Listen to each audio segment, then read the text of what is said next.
I'd like to thank my co-authors on this. We've worked with the extension team from the very beginning as the rural sociology group. And so Georgine is representative of both Sylvia and Chad. So it's Objective 7 and Objective 4 already, and I have to always thank my mentor, J.D. Wulfhorst. And so we're going to share some of the results from our studies of the producers and their allies today. But first, I would like to announce that, as Sanford did, I'm the Education and Communication Coordinator now, and I hope that you'll come and talk with me. I also would like to remind you that these tags are very useful, especially this shoelace, because I once used it to lower the eggs of a red-bellied woodpecker back into its nest, and so you can come talk to me about that too. But first I'll focus on the producers, because that's what we're here for. And we come from the background of thinking that the producers know best. So farmer knows best. And every farmer takes a keen interest in the weather, and in many cases he is a weather prophet of no mean ability, at least for his own local area. And we've been trying to figure out what the producers really want to know, what they know, and just assume that they know best. And what I'd like to point out here is that the first step to understanding what we don't know, or what we know, is to understand what we don't know. And so since 1941, we've learned a few things, but I'd like to be cautious about how we approach these things. So Objective 4 and Objective 7 came up with an interdisciplinary and integrative approach to constructing the needs and perspectives of producers and allies. And we did this in a trifold manner.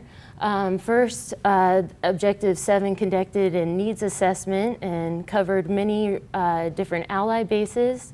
JD and I conducted a survey of 2,000 wheat producers in the inland Pacific Northwest counties, so that REACCH area and any county that touches it. And we got a pretty good response rate considering that we have climate change in the title.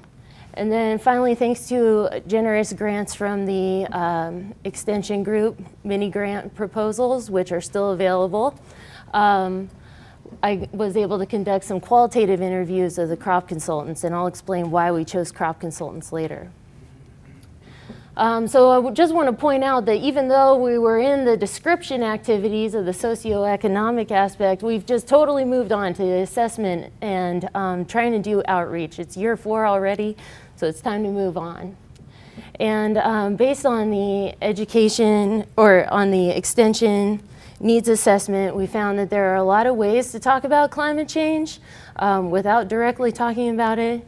And these things in blue are the things that REACCH are already doing and already studying and can contribute to.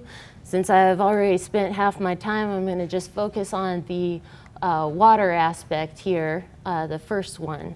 And you also have this in your handy flyer. Also, if you've read pages 8 and 10 of the annual report, you can come on up and do this presentation for me instead, or space out. So I feel that water is a very important thing, especially given the situation we're in this year. And so the 3 things that I'll focus on right now are drought and water scarcity, how we can talk about that, and how tillage may affect water. This is in your handout, so I've trimmed it down to just 4 things. What I'd like to point out is that our producers, these are producer survey results, don't actually know what long-term drought will do to their operation. They don't know about climate change policies, and the cost of inputs is something that they have little control over.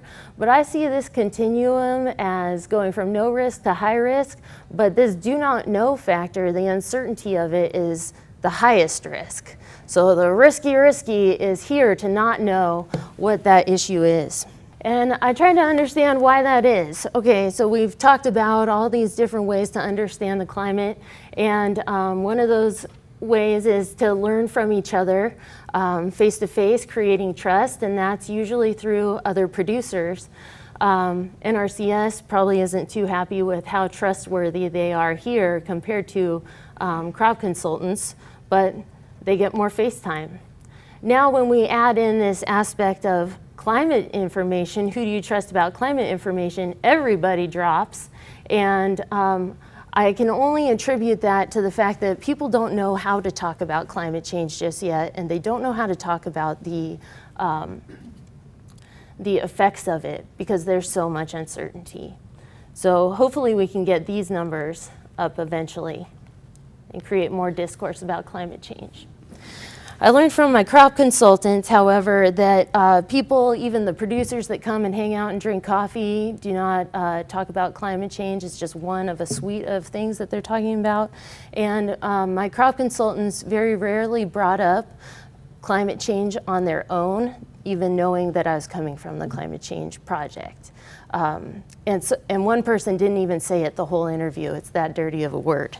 So one thing that they did do, though, to mitigate for their lack of knowledge about climate change is to switch very quickly to something they do know, which is moisture, water, and the effects of that. So they changed from an uncomfortable topic to a comfortable one in these interviews.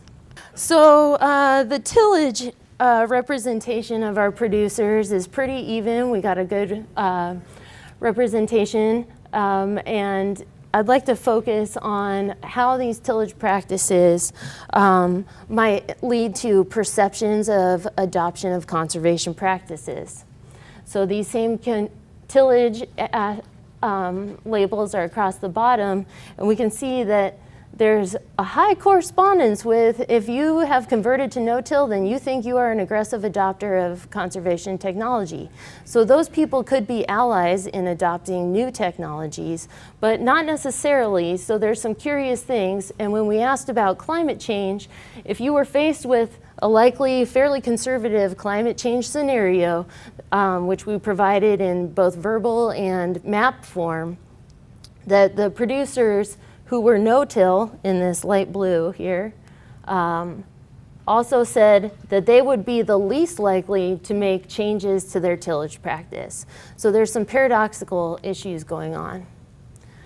And so I didn't get all dressed up for the REACCH people, and we only have so much capacity to do all these things. I'm trying to talk with the stakeholders today about how you can communicate these things, and what I've distilled just from being on the project a couple years is that you can communicate to very specific audiences in different ways, and I really believe in this micro communication to focus on issues of interest that they already have and use your flyer on that.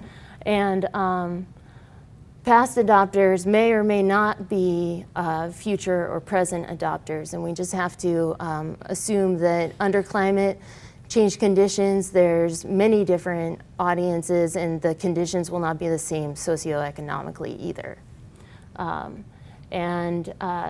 I just would encourage everyone to respect the inherent knowledge of having been a farmer or a producer or a crop consultant. The people on the ground have the greatest history of adaptation and provide us our greatest hope.